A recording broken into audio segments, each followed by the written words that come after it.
Kumbaya, my Lord, kumbaya. Kumbaya, my Lord, oh Lord, kumbaya. Oh Lord, kumbaya. When our birds were heavy, someone's praying, Lord, kumbaya. Someone's praying, Lord, kumbaya, kumbaya, kumbaya. Someone's praying, Lord, kumbaya. Oh Lord, kumbaya.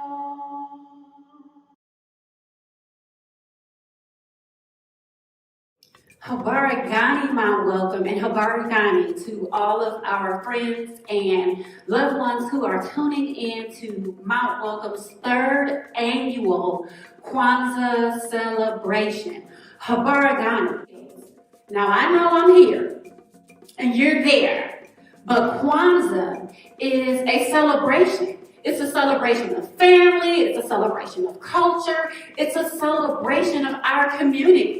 And so in a celebratory spirit, even though I'm here and you're behind your screen, we can be together, we can exchange energy, and we can collectively celebrate ourselves, our ancestors, our history, and our culture. So what is Kwanzaa? What is Kwanzaa anyway? Well, Kwanzaa was started in 1966 by Dr. Maulana Karenga. Dr. Karenga started Kwanzaa because he believed as African Americans, we needed a celebration of just plain old being African American, being our roots from Africa and our entire culture and community. He thought that celebrating our culture and our history would be something that would unite us.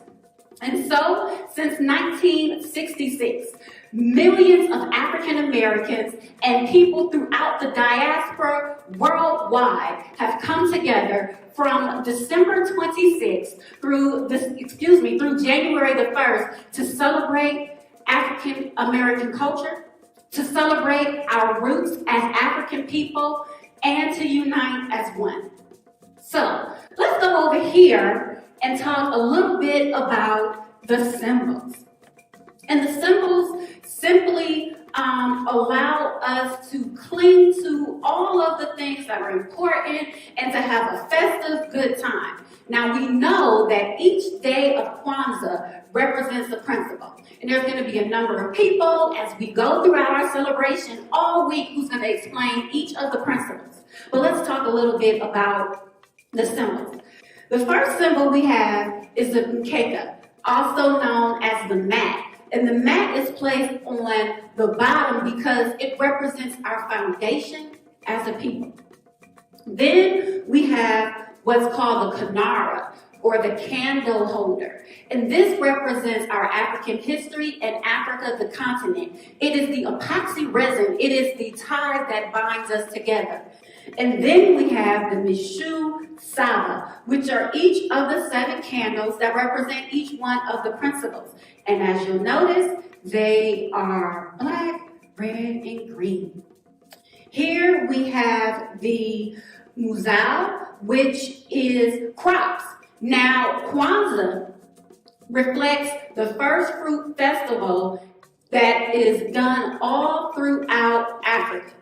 And so we have a number of different crops because during Kwanzaa and the first fruit festivals in Africa, people came together to thank the Creator for their harvest, to celebrate each other, and to celebrate their future and the things that were to come. So we also have symbols of harvest. Now this is called Muhindi. Muhindi is corn, and corn represents our children because children are a blessing from God, and children also are our key to the future. What else do we have? The children will be happy about this one. ZAWADI. ZAWADI are gifts. And yes, gifts are exchanged during Kwanzaa. Again, it is, and typically they are educational gifts or things that are used to empower or enlighten, but yes, we get to exchange gifts and cultural festivities. And then we have here, we have the BANDERA, and the BANDERA is a African pride flag. And the flag is always black, red, and green. The black represents us, black people. Shout out. The red represents our struggle, and the green represents our rich and vibrant future. So we have a red, black, and green flag. And, almost forgot. We have the Cucumber de UMOJA, the Cucumber de UMOJA, which represents the cup of unity. And the cup of unity, again, is what we use to pour libations, and it also reflects us coming together in fullness and in wholeness. And I think that was all of the symbols, and we went through each and every one of them.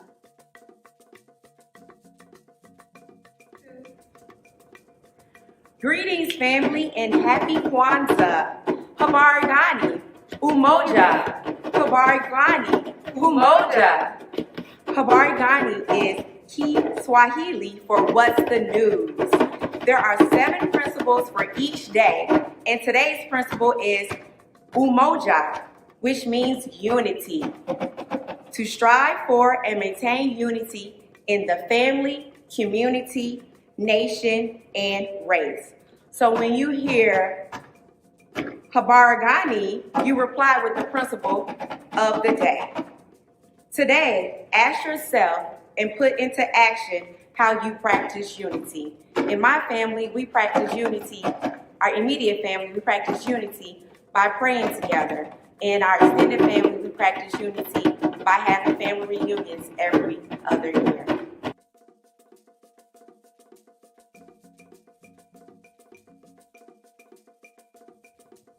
And so when we pour libations, that is when we traditionally and intentionally pay homage to both our Creator and our ancestors. Ancestors are an integral part of Kwanzaa, because if it were not for them, we wouldn't be here. As we reflect on our culture and our history, it is our ancestors and the God that guided and directed them that made it all so. In libations, today we are pouring water, and we are pouring using water because we know that water is the essence of all things that have life. We know that water is both cooling and healing. And we pour into earth. We pour into earth. And after we pour, we say Ashe, which means so be it. And libation is both an African and a biblical tradition of honoring God and ancestors. So we'll pour for unity. So we pour the first drop for our revolutionary Black Messiah, Jesus the Christ, who said, as you do unto the least of these, you do unto me. Ashe. We pour for the Reverend Dr. Martin Luther King Jr., who worked to manifest the beloved community. Ashe. We pour for Ella Baker. Ashe. We pour for Septima Clark, who was the mother of the Civil Rights Movement. Ashe. We pour for Steve Biko. Ashe. We pour for Queen Nzinga. Ashe. We pour for Mary McLeod Bethune. Ashe. And I want you to call out some of the names of your ancestors who brought you together for holidays, who made sure everyone in the family had everything that they needed, who was the tie, the big mamas and the big daddies, who ensured that everybody knew love, that everyone knew the importance of family, and that made sure you had a real good time. Call out the name now of your ancestors. Robert Lee Smith Sr., Johnny Mae Smith, Ella Smith, Horace Phillips, Sherman Smith. And then the last drop, we pour for the yet unborn. Because everything that we do today should be so that they have a better future, so that we make the road just a little safer and a little easier for them to trot along. Ashe, Ashe, Ashe-o. We light the first candle, the black candle, for the first principle of Kwanzaa, UMOJA.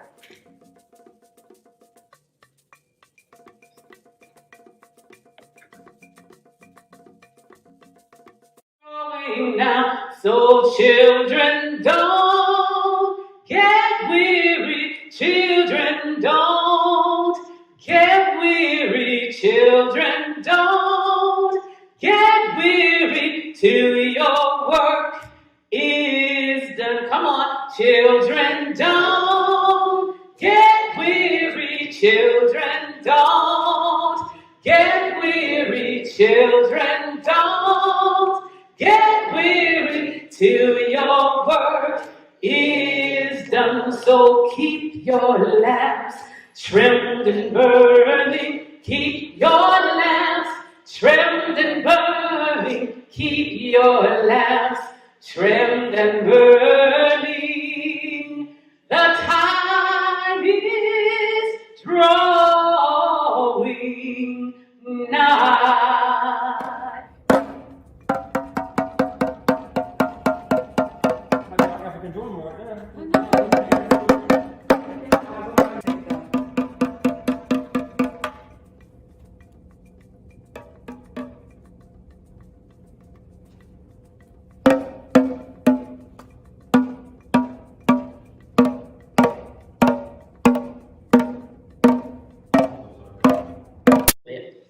When you think about Kwanzaa, all of the principles are just basically principles of who we are as Black people, of that unity, of working together, of our faith, of our creativity, of the, saving our monies and putting it back into the Black community. This is something that we need to be reminded of and reminded to do, because really before integration, all we had was us.